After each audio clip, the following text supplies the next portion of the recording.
Hello, Abnormal Investigations. Hope everybody's doing well on this Wednesday. I'm doing good, guys. Getting ready for Friday. Friday's already getting close. Can you believe that we're that close to Friday? Man, almost close to another boots on the ground. Or a boots in the flooded ground, whatever you want to call it, huh?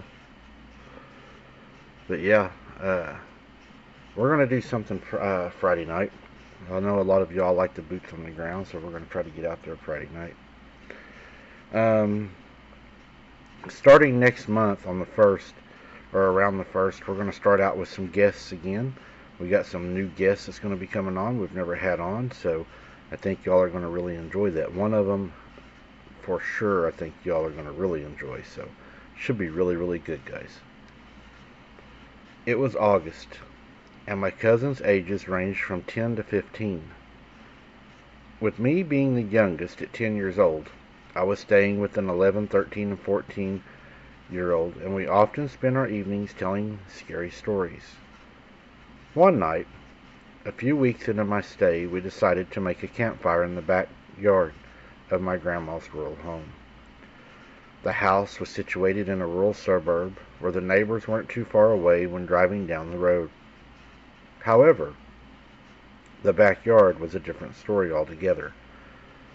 It was surrounded by thick forest, with man-made paths winding through the trees. Each house in the neighborhood was built on a hill, which meant that only part of the basement was actually underground. This detail would become relevant, or wouldn't become relevant until later. We gathered on a small patch of open land on the east side of the yard, far from the neighboring houses.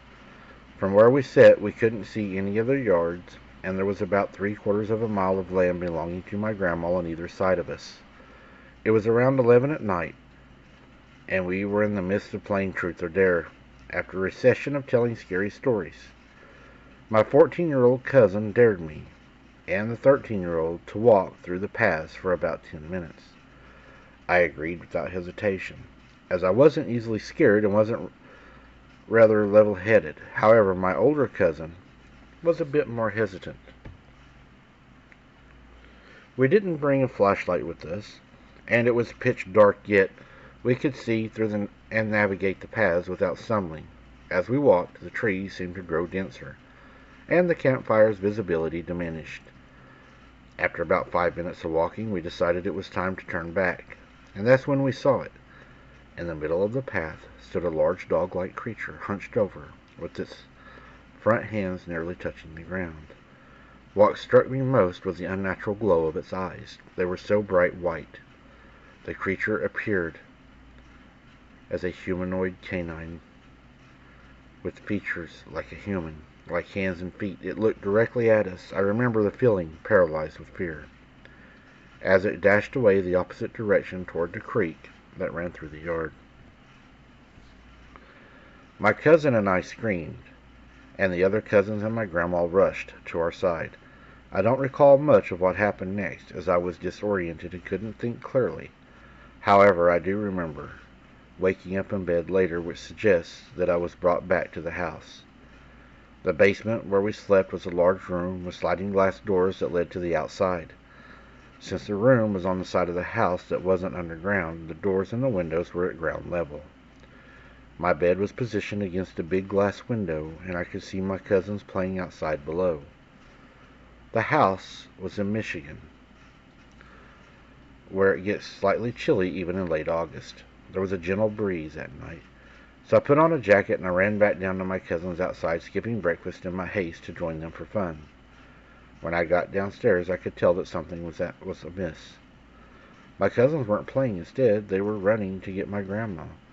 And that's when I saw the tragic scene. Her 2 dogs were dead, ripped apart. The atmosphere was tense, and we went to bed early that night. We woke up around 2 a.m. to find my cousins staring at me, their faces filled with fear. They were sitting on the bed opposite of me, and the 13-year-old nodded toward the window. I froze, my heart racing. They all looked afraid and slowly turned my head to the side, and that's when I saw the distorted face pressed against the window. Its eyes were fixed on me. I screamed loudly, and the face vanished. My grandma called the police after I told her what happened, but they found nothing outside out of the ordinary. After that incident, I went home, and I never spent another night at my grandma's house. The experience left a lasting impression on me. I was thinking about going back to my grandmother's house, but had found out later that she had passed away from a heart attack in the same bedroom we had been sleeping in. Sometimes I wonder if she's seen what I saw, but everybody says it was just her age. What do you think? It's hard to speculate on something like that. I would say that it was still around, probably still bothering her, and she probably even knew it was there before you all ever seen it. I'm glad that you all were safe and that you got out of there, but as far as your grandma, I don't think we'd know. What does everybody think? Let me know in the comments, guys, what you think. Thank you for listening. Until next time, guys, keep your head on a swivel. Don't be something's dinner. See you on the next one.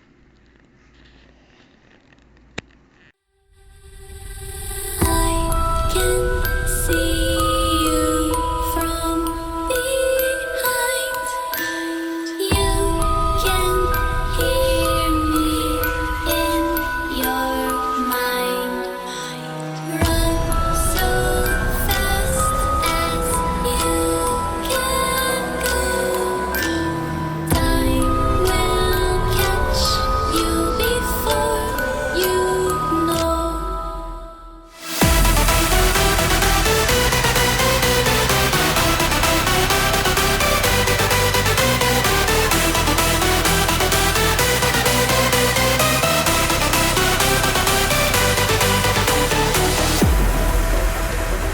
Are you afraid of the dark?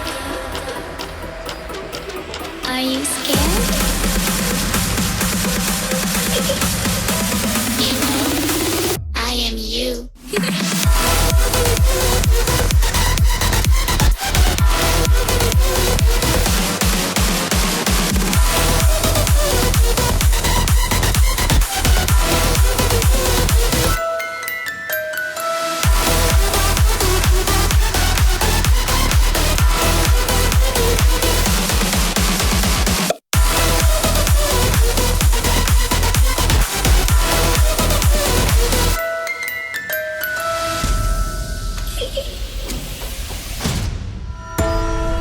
I'm coming closer.